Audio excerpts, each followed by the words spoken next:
Hello. Yes, my stage is blank right now, and that's very much so intentional, because my preferred art is comedy, and this is my canvas. This is one of my favorite moments as a performer. That the first moment I step on stage and I see you all, the crowd, because it's electric. There's this expectation from you guys that I'm going to be funny, but you don't know how I'm going to do that. Sometimes I don't either. And that how I make you laugh, that's what makes me unique as a comedian. That's my voice, that's my timing, my pacing, other syllables, stuff like that. And across the board, every comedian, no two comedians can tell the same exact joke the same way. That how we make you laugh is what makes us our own person. But the reason why you laugh at us, is very much so the same across the board. And before I get into that, I want to tell a quick story. Last week, I was out with Eric Dinkle. We were looking at birds because I am a young old man. And he was asking me about my SLE, and he was asking me how it was going, and he says, "Davis, have you worked on your TED Talk yet?" And I am a committed procrastinator, and I had approximately 5 days, 13 hours, 22 minutes, and 13 seconds at the point of which he asked me. And I said, no, I hadn't. And Eric Dinkle, being ever so articulate, responded with, "Ah!" This is mouth noise. And then he said, "Well, whatever you do, it better be funny." And in that moment, he echoed the sentiment of every comedic crowd ever. Comedy crowds are very weird. They're very antagonistic. I can't tell you how many times before a show I've been walking around and I hear from the crowd, "Oh, this guy better be funny. Oh, if this improv troupe isn't funny, I'm going to try to get my $5 back. They better make me laugh." Which is weird because you don't get that with other arts. I don't think I've ever heard of anybody going into an art gallery under the demeanor like, "Oh, I swear to God, if this artist didn't use pronounced brush strokes and wonderful color palettes, I'm going to throw my wine on the canvas and leave and never look at art again." But the reason why, there's a reason to, the reason why comedy crowds are so antagonistic is it's because of what our art tries to capture. Every art tries to capture feeling in one way or another. Music tries to capture the aura of feeling, the sound of it. Writing helps you articulate feeling. Art captures the aesthetic. Dance applies rhythm to the feeling. And comedy applies truth. What we deal with is honesty. We deal in honesty and truth. And that's why crowds are so antagonistic to begin with, because if I go up on stage and I tell a bad joke, it's almost as if I'm being dishonest. No one likes being lied to. And the best way I could articulate it, there's a very, very smart, funny man by the name of Steve Kaplan, who's the closest thing to a comedic philosopher you'll find. And he details truth in comedy by comparing it to drama. And in drama, lo and behold, is dramatic. It's almost as if you take reality and you ask the question, what happens if we play reality at a constant 10? The stakes are always high, everything is always over the top. And that's because drama takes reality and tries to display the purest form of it. Comedy takes reality and tries to present it as is. Think of a soap opera, All of My Children. Steve Kaplan uses an example from the show. The two main characters are this one absolute paragon of all handsomeness, big old muscly man, and his drop-dead, supernatural, gorgeous love interest.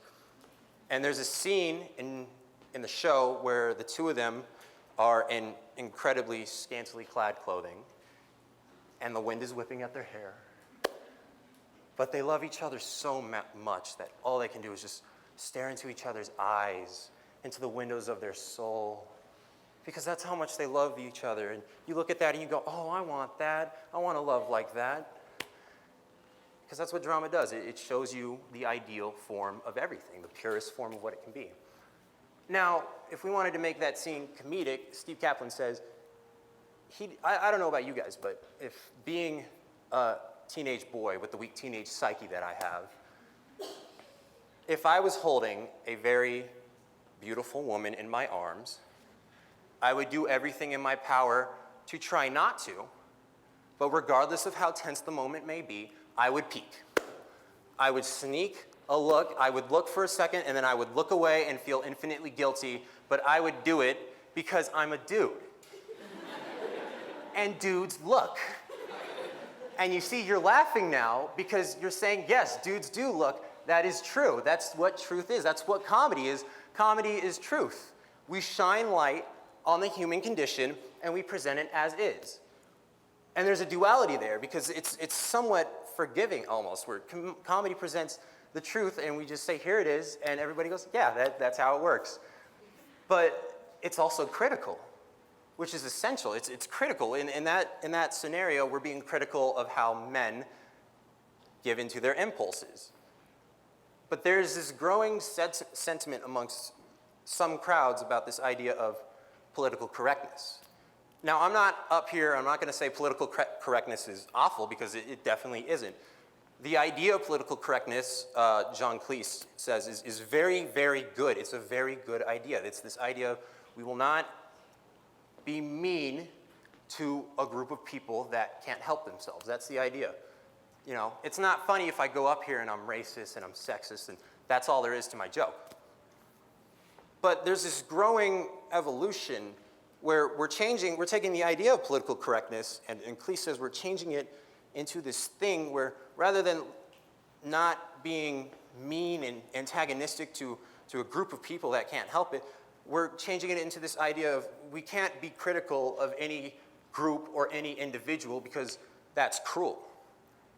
And that's not right, because all comedy is critical. It's a very essential thing. All comedy analyzes one way or another. There's a joke that he uses as an example.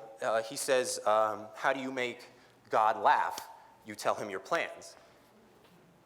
And that's a very inclusive joke. It's not being offensive to anybody or anything like that, but it's still being critical of this idea of we love to make these grand plans and throw them out into the world, and you know, obviously not all of them come to fruition. It's being critical of that idea.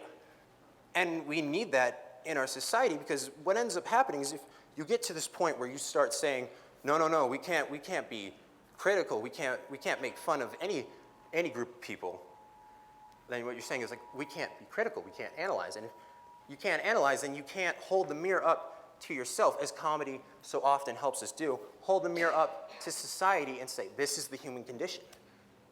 And sometimes it's very fun to hold that mirror up. Sometimes it's very fun to look into the mirror and say, this is how we are, this is great. But there are big topics out there, such as politics, such as racism, such as wars, conflict in the Middle East. All of these things, they're real and they're true, and comedy helps us decipher them. I can't tell you how many people my age say they get their news from The Daily Show.